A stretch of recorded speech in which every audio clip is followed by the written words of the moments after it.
Thanks so much, ladies. That's the cheer squad from J.J. Pearce High School leading us off. It is time, everyone, for some Friday Night Lights. Hello and welcome, everyone, to Friday Night Football, the fifth quarter. I am Joe Trahan, and we're pleased to be joining you now on WFAA+. I'm at Eagle Mustang Stadium in Richardson. I'll tell you all about it in just a minute, but first, let's put in perspective where we are in the season. It's hard to believe that we're already in Week 11, the final week of the regular season. So many teams are playing for district titles on this night, a lot of them warming up and tuning up for the playoffs, but for some teams, they were fighting for their playoff lives. In fact, the playoffs coming early right here at Eagle Mustang Stadium with J.J. Pearce taking on Richardson Berkner. I'll tell you about that game in just a minute. It is one of many that we have in store for you. Elsewhere, it's our own Mike Leslie on the call for Friday Night Football tonight that had Midlothian at Highland Park. Meanwhile, Michelle Montaine was at Wylie versus Wylie East. There was a district title and bragging rights on the line there. So let's kick it off in Wylie with Michelle. And listen, Michelle, you know when it comes to these rivalry games, you can throw out the records, throw out everything about what's happened before, and you never know how it's going to play out. So give us the rundown from Wylie tonight. Yeah, well, that's exactly how this one played out. Not so much in the first half, but certainly got interesting there in the second half. You know, as you mentioned, this was one of those games that featured a team fighting for their playoff lives. To set the scene here, you have Wylie hosting Wylie East. Wylie coming into this game with a win could clinch that fourth and final district playoff berth. But they were up against a Wylie East team who was undefeated 9-0 up to this point in the season. So it had all the storylines, all the magic that you could have wanted. And as you said, Joe, when it comes to these rivalry games, throw out the records. In fact, let's take a look at how this one went down. You know that they won the extra bragging rights. They're almost equally as important as getting the win. Now, East already leading by 7. Jaden McElmore hits Amarian Porter with a perfectly placed over-the-shoulder pass to the end zone. It's 14-0 with less than 4 minutes to go in the first. But Wylie answered right back. A kickoff return from Devin Butler on the very next play. He takes it 91 yards to the house. It would be the Pirates' only touchdown of the first half. Wylie within just a score at the end of that first quarter. But then with just seconds to go in the half, 4th and 13, McElmore hits Porter again, this time for a 31-yard touchdown pass, and Wylie East led 29-7 at the break. But hey, credit these Pirates, credit the home team. Wylie made it a game in the second half. On 3rd and 2, Dalen Gordon from the 13. The Wylie touchdown would make it 29-21, and the Pirates are within a score late. But East would answer right back on the very next drive. Jonathan Udabor from 6 yards out makes it a double-digit lead again, one of his 3 rushing touchdowns on the night to help Wylie East complete the perfect regular season. They win it 36-28. Jonathan, we got to start with the 10-0 record. How does it feel to finish this regular season undefeated? I mean, it feels good. I just give all the glory to my coaches, my teammates, just my family for supporting me, and just to God. It feels good doing it as a sophomore.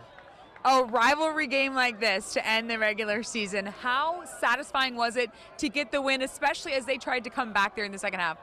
It feels good just being a sophomore again. It feels good making it happen for my team and helping my team win and be district champs and be 10-0. I'm sure rushing for over 150 yards probably feels good too, but how do you become so effective in the run game? Well, I was just told I needed to step up, and I'm a playmaker, so when I need to step up, I'm going to step up. That's what I do. All right, so now we're playoff bound. What are the expectations for you guys in the postseason? Just win the first round and keep stacking the days and go into this practice, take it serious, and just go out there and ball. Jonathan, appreciate it. Thank you, man. I appreciate it. As he said, he's just a sophomore, and yet he has his mind exactly where it needs to be. Obviously, so much excitement at finishing the regular season undefeated, but as he said, they're just focused on winning that first round playoff matchup. And hey, watching Wylie East throughout this season, we've been at a number of their games. Remember, they had that big comeback win at Saxe earlier this regular season. They have been so fun to watch. They obviously won the district title and did so handedly, and then they take down their rival here to close off this perfect magical season, and it's going to be exciting to watch what they do come playoff time, Joe. Yeah, great stuff there. Can't wait to see just how far Wylie East can take it. How long can they keep perfection intact? Great stuff, Michelle, and a great game there. And we had a great game here as well back at Eagle Mustang Stadium, because I'd like to paint the scenario for you of how this night went down.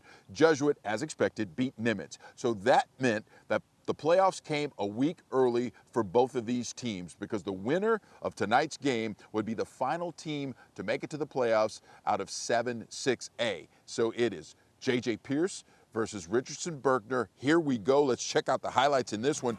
Berkner would score first, but Pearce responds quickly. QB Kyler Lambert with a quick pop pass to Austin Griggs. He powers in for the score. We're tied at 7. Now the Rams get tough after that, though. Running back Chance Brown. Watch as he's going to take it right up the middle. There's a crease there. He exploits it, gets into the zone, 11 yards. That puts the Rams up by 7. Then, after a Pearce turnover, the Rams strike again. QB Daquan Dunn with a strong throw to wide open Robert Burns. That covers 39 yards. Berkner scores 21 straight to lead 28-7 at recess. And we pick it up then in the fourth quarter.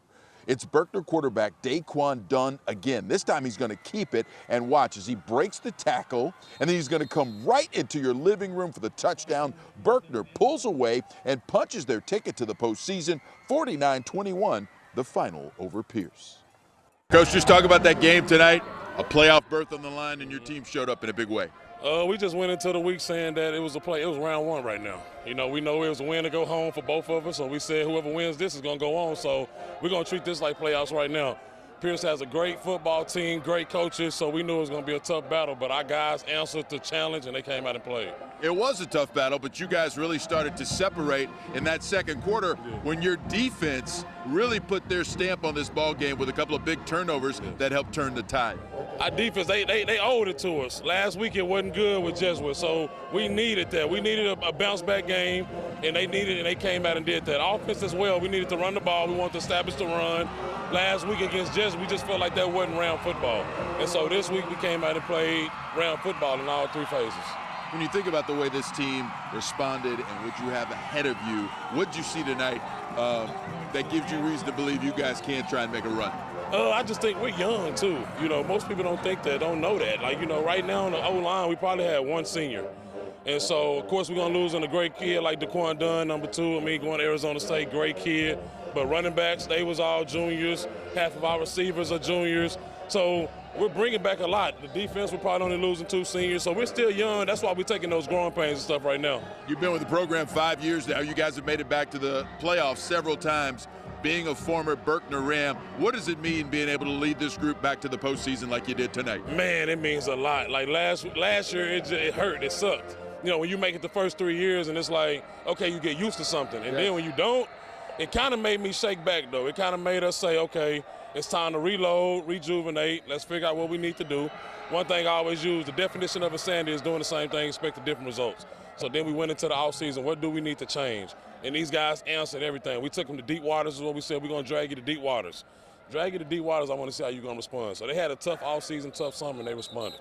They responded great tonight. Congrats and good luck in the playoffs, Coach. I appreciate it, man. I appreciate you. Daquan, coming into this one, you knew that there was a playoff berth on the line. What was the mindset coming into tonight's game? Man, we just said 1-0 every week. You know, next week. So, you know, we had to come in playoff, for our brothers, You did it. You made it happen, especially in that second quarter. Tell me about the ability to separate in that second quarter and how important that was for you guys to get a win in this ballgame. We just had that same energy we had first half, man. We just got to step on their neck. And you guys absolutely did that in a big way. I did notice, though, you know a lot of those guys over there, right? So what did that make the environment like in this game, knowing that, there's a lot of personal relationships with those guys, but you had to come to play? I mean, we can't, between these white lines, we can't be buddies. After the game hit 0-0, we can be buddies after that. What does it mean getting back to the playoffs now for you guys? You are in the tournament. I mean, we just got to go past first round, make history. Last thing, and this is about Coach, and I want to know how much it helps you guys as players, knowing that Coach Bryant did the same thing you did. He was a Berkner Ram back in the day. How much does that mean to you guys, and what does it mean to get him back to the playoffs as well? It means a lot. He love on us, he do a lot of things for us. We got to return the favor. Well, you guys certainly did tonight. Daquan, good stuff. All right, keep it going. Yes, sir.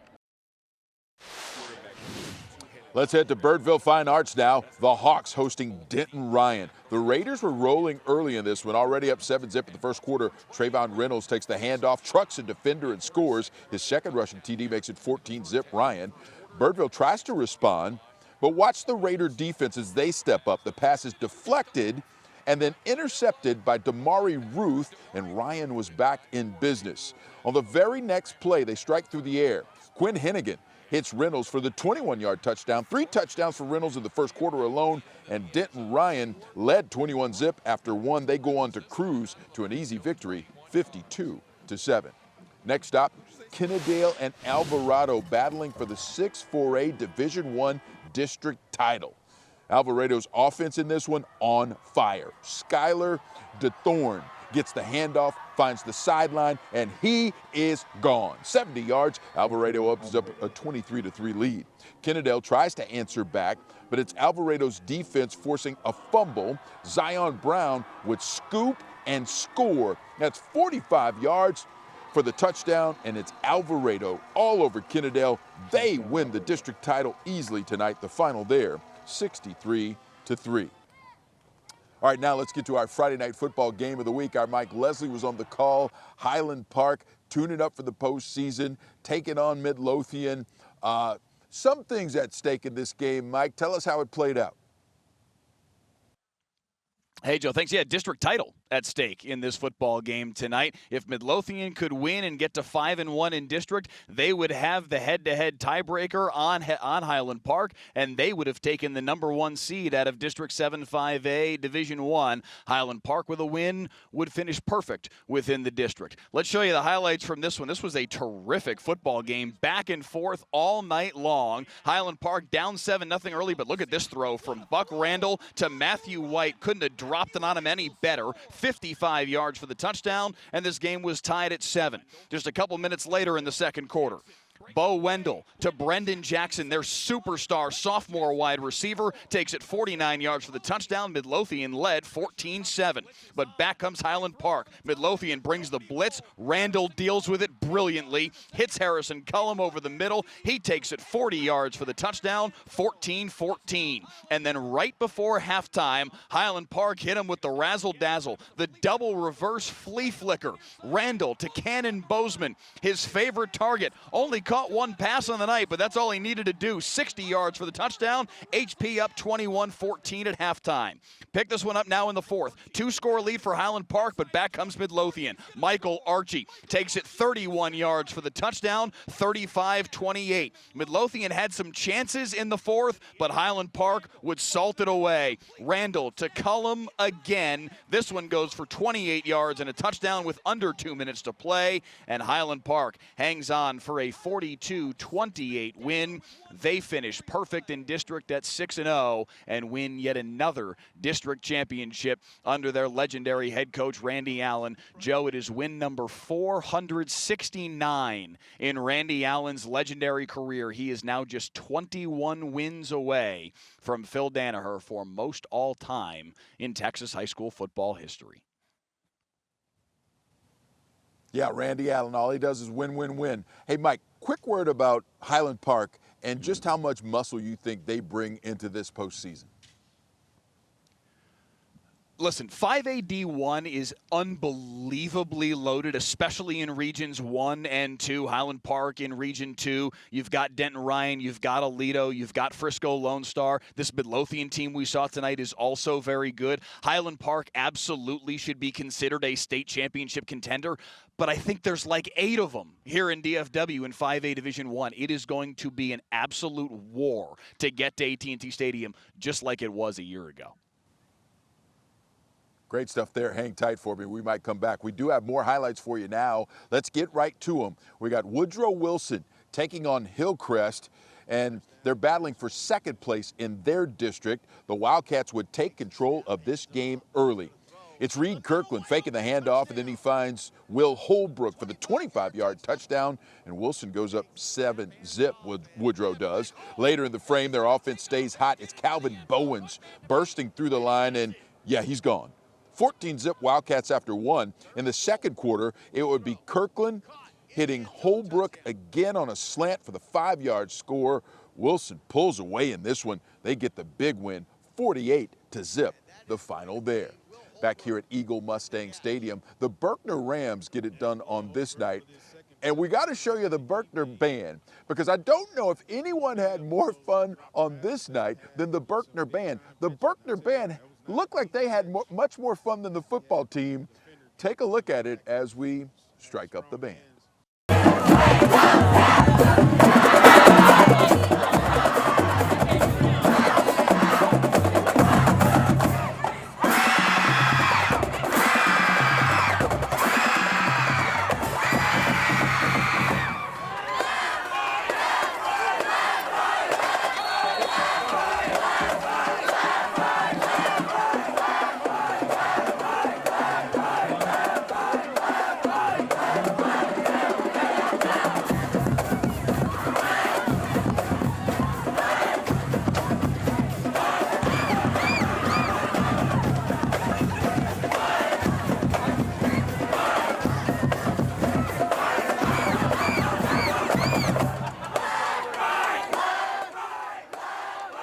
The Berkner band absolutely getting it in, having a blast, and why not? Their team gets a win tonight, 49-21 the final, as Berkner punches its ticket to the playoffs. That means that the Rams have been to the playoffs in 4 of the last 5 seasons. Trey Bryant is their head coach. He, of course, played at Richardson Berkner. He has really revitalized this program, and they get a big win over their rival J.J. Pearce tonight, so they are headed back to the postseason. All right, let's reconvene the entire group as we wrap up this week's edition of Friday Night Football, 5th quarter. And Mike, I do want to start with you, because I am interested, and if you could pull the curtain back just a little bit in terms of trying to decide which playoff game you'll be at next week and how you go about that. I'm curious about the process. It is a process, and it's not a process that we alone have. We are not judge and jury and executioner on that. We have to work through the filters of a couple of different things to ultimately come up with that decision. But we may not know until Tuesday or Wednesday what game we have and whether it will be a UIL game or a TAPS game. There's a lot to unpack with all of that relative to broadcast rights and things of that nature. So that is the project of the next 96 hours, to figure out what game we are doing, and as soon as we know, begin the preparation for that. But yeah, we have honestly no clue whatsoever at this point, and we'll figure that out over the course of the next few days. Hey, but we know we're going to bring people Friday Night Lights, and it'll be a full game with you on the mic, which is always great stuff. And then, Michelle, we have to take a moment here to give some credence, to give some acknowledgement, to give some love to perfection. You saw it finish up this season, and I'm curious in terms of how far you think that Wylie East team can go. You know, you asked me that after the Saxe game, and I said, oh, I think they can go as far as, you know, the determination of this team will take them. We have now seen them in several games have to come back under immense pressure, and each time they've delivered. And what's been really impressive is that they've done it on both sides of the ball. Jaden McElmore came into this game with over 1,300 passing yards. He had over 13 touchdowns through the air coming into tonight. He added on to that, but guys, he also managed 3 interceptions. And guess what? His defense held him up. I mean, they didn't allow Wylie more than 200 total yards in this game. Meanwhile, the offense put up nearly 500. So you talk about a complete football team. They have that. They have a dynamic backfield with McElmore, obviously, as the signal caller. And then you add sophomore running back Jonathan Udabor, who has been electric this season. I mean, they're really dangerous on offense. And as I said, this defense has really, I think the stat coming in was they were averaging just over 12 points allowed defensively throughout this perfect season that they've put together. So, yeah, I think they can go even further than I thought they maybe could when you asked me that. I think it was like week 8 of the regular season, Joe. Yeah, great stuff there, man. They are really coming together, like you said, on both sides of the ball, and we'll see how that translates into a playoff run. Hey, Mike, sources tell me that the Scots are trying to turn down the lights on you out there. Any truth to that? They turned half of them off, but we flipped around real quick. I don't know if that was on camera or not, but we flipped around as fast as we could. And yeah, we're about ready to get out of here. We're all packed up. It's time for everybody to go home. Hey, well, you know what? You're exactly right, Mike, because I have a sneaking suspicion they're going to turn out the lights here pretty quickly as well. Michelle Montaine, Mike Leslie, great stuff as always. Thanks so much for making Friday Night Football fifth quarter a must-watch for Texas high school fans. All right, you guys, y'all have a great night. Meanwhile, everyone at home, I hope you enjoy your football weekend. Have a great one, and we'll see you next week on Friday Night Football fifth quarter at 10:40 on WFAA+. Have a great weekend, everyone.